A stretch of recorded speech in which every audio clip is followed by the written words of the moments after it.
When the news broke from Ottawa, Washington didn't just hear it, it felt it. The shock that rippled across the Pentagon wasn't from a battlefield or a missile launch. It came from a boardroom decision in Canada's capital.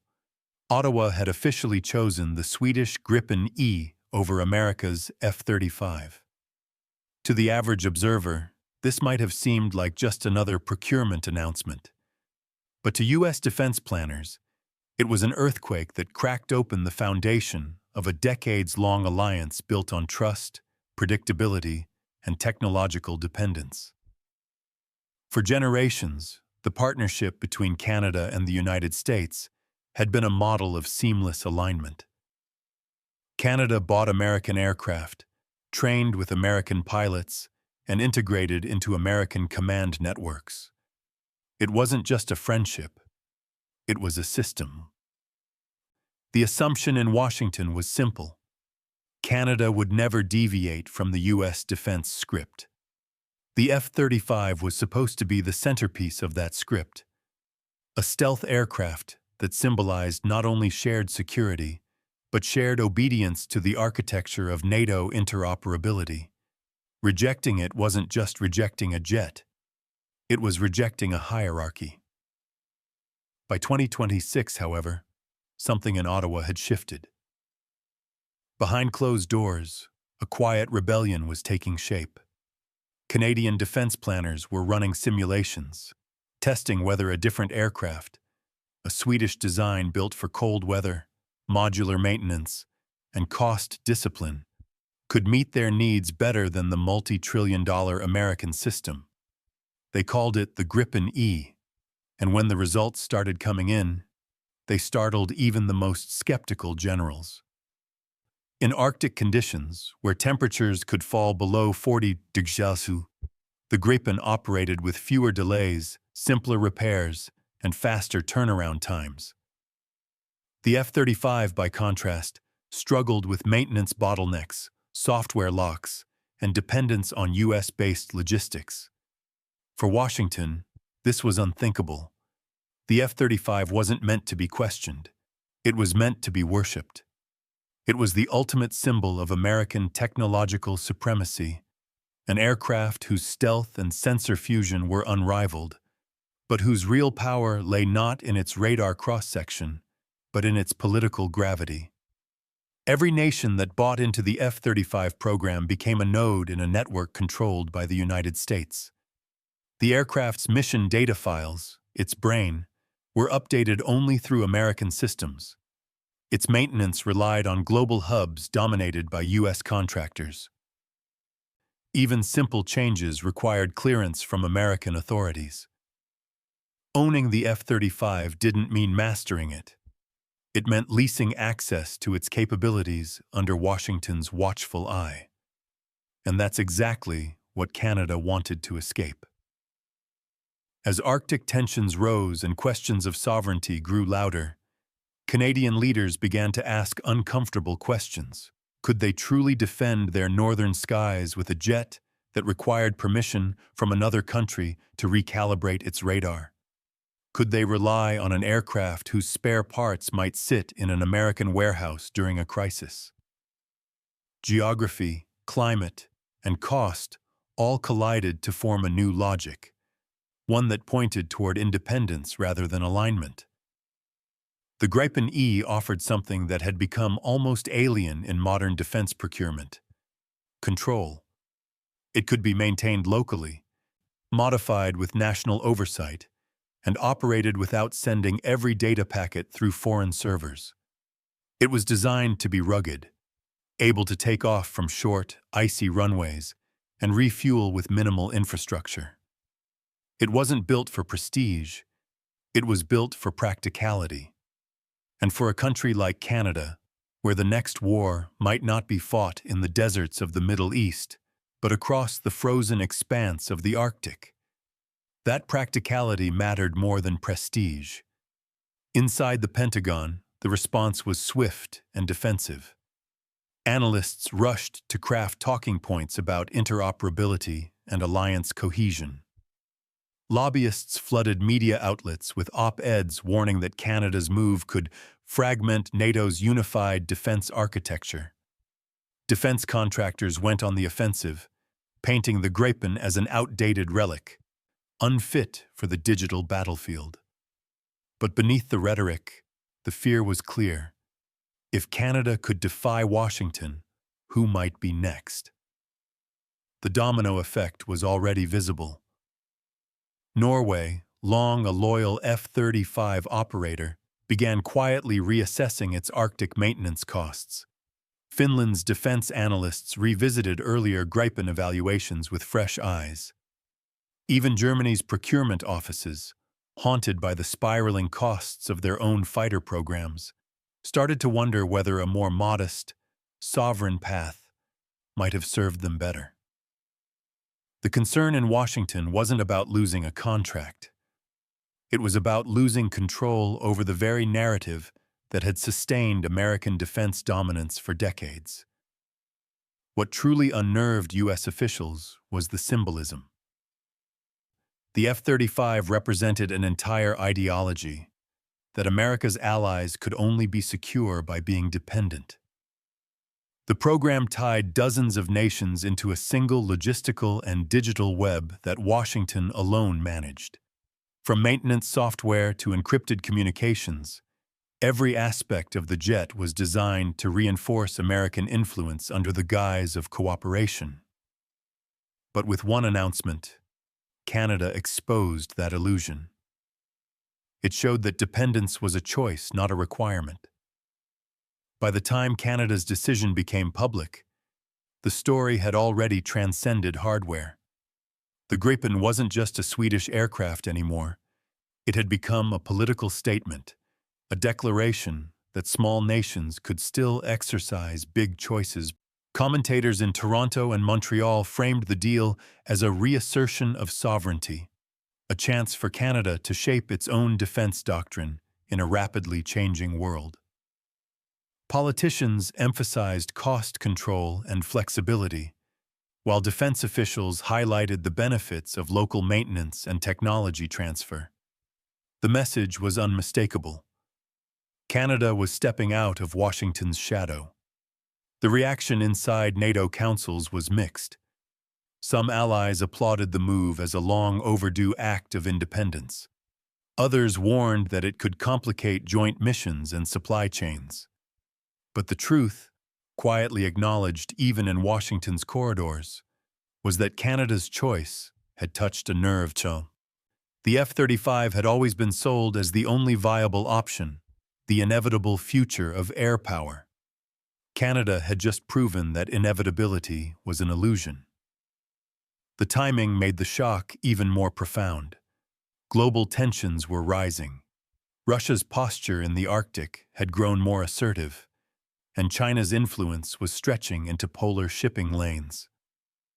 For Canada, the decision wasn't just financial, it was strategic. The Gripen E could deploy faster, refuel in austere environments, and operate with fewer dependencies. In wargame scenarios simulating Arctic sorties and emergency response times, the Swedish jet delivered results that were simply more aligned with Canada's realities. It wasn't the flashiest option, it was the one that worked.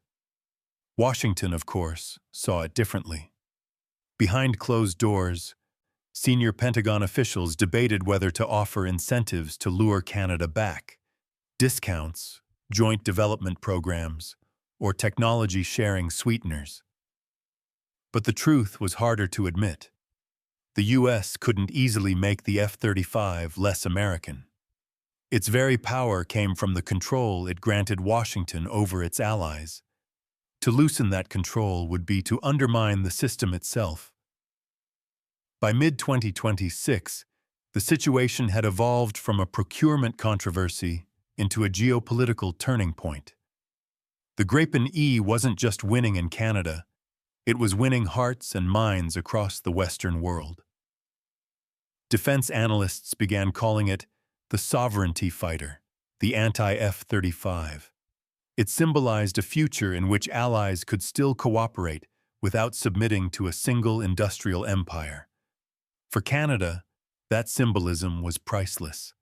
In political terms, Ottawa had achieved something rare, a victory that combined practicality with principle. It saved billions in projected lifetime costs, reduced maintenance delays, and regained a measure of strategic autonomy. But more importantly, it sent a message heard far beyond North America. Even close allies have limits. Canada had proven that friendship doesn't require dependency, and that sovereignty isn't just about territory, it's about technology, too. By the time the final decision was announced, defense stocks in the U.S. wavered, lobbyists scrambled, and media outlets struggled to frame the narrative. Some pundits called it a betrayal, others called it a renaissance. But in truth, it was both, a betrayal of expectations and a rebirth of sovereignty.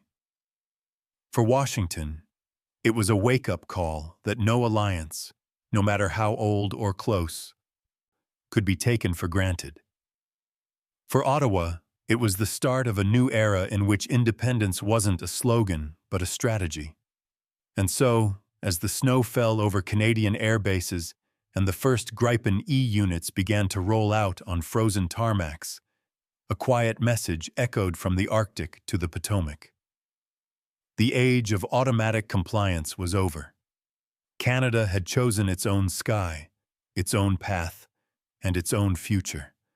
And the Pentagon, for all its power, could only watch as one of its oldest allies rewrote the rules of loyalty. The morning after Canada's announcement, the Pentagon's Situation Room was unusually quiet. Generals, program directors, and defense industry advisors sat around the oval table staring at one another, searching for the right words to explain how one of America's oldest allies had just shattered an unspoken rule of Western defense. The F-35 was never supposed to lose, not to a European rival, and certainly not to a smaller, cheaper, more independent design. The problem wasn't only about hardware, it was about ideology. The illusion that the U.S. could maintain permanent dominance over Allied procurement had cracked. In Washington, the conversations turned from denial to damage control. Could the F-35's global business model be restructured to appear more partner-friendly? Could the U.S. allow limited technology transfer without undermining its control? Behind closed doors, senior officials debated offering Canada unprecedented access to maintenance data or regional depot rights. But even if such concessions were approved, they came too late. The symbolic damage was already done. Canada had not merely purchased a fighter jet, it had purchased freedom of choice, and that was contagious. By mid-2026, the aftershocks were spreading through NATO like a low-frequency tremor. In Norway, defense committees began to question whether their Arctic readiness had truly improved under the F-35 program. Finland's analysts reopened the files from their 2025 evaluations, which had once ranked the Gripen nearly equal to the F-35 in cold weather performance.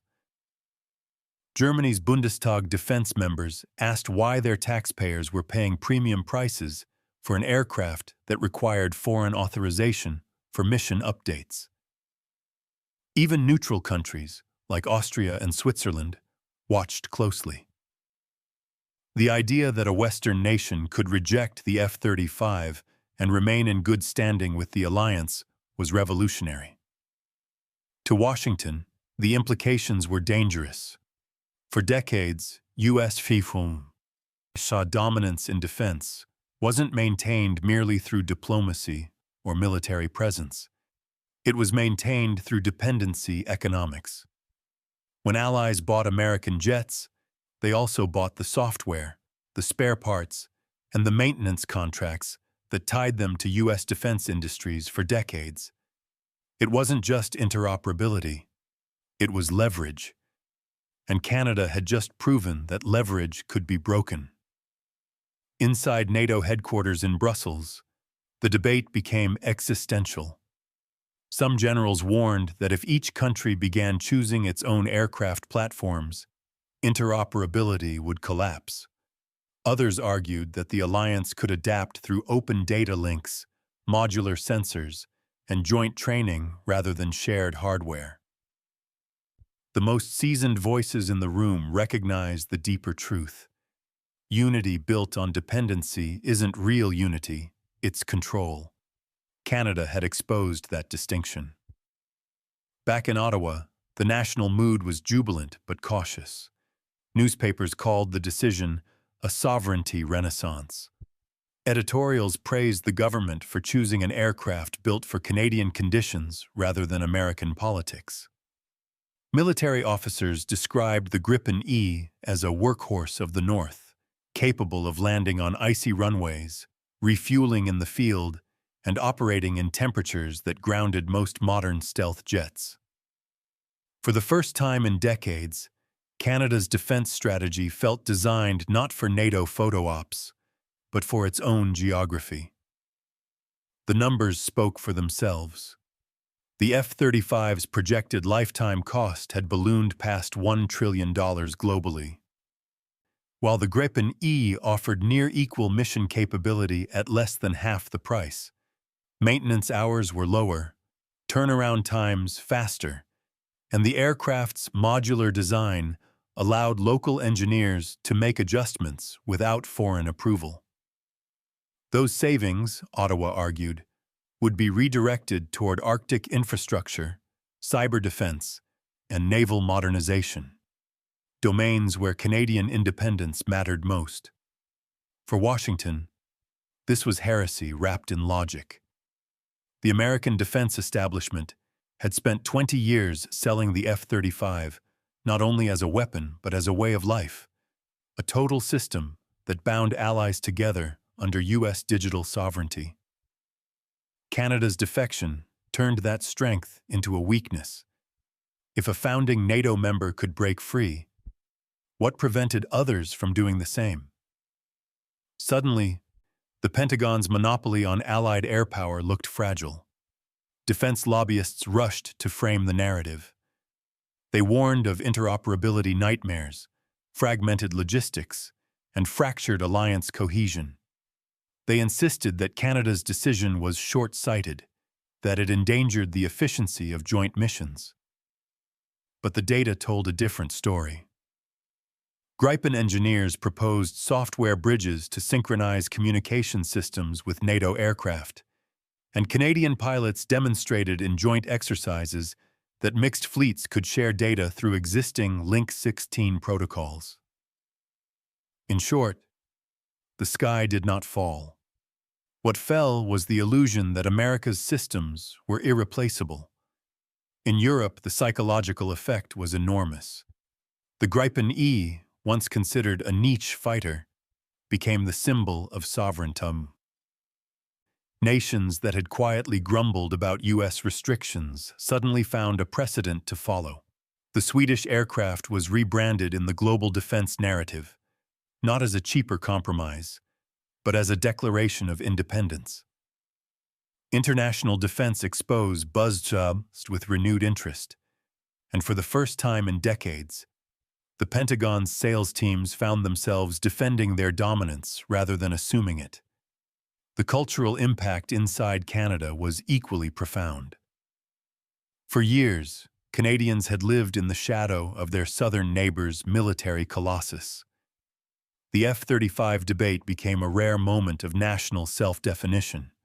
Commentators said it felt like the 1960s all over again, when Canada asserted its own diplomatic voice in the Cold War. The Gripen E was more than metal. It was identity.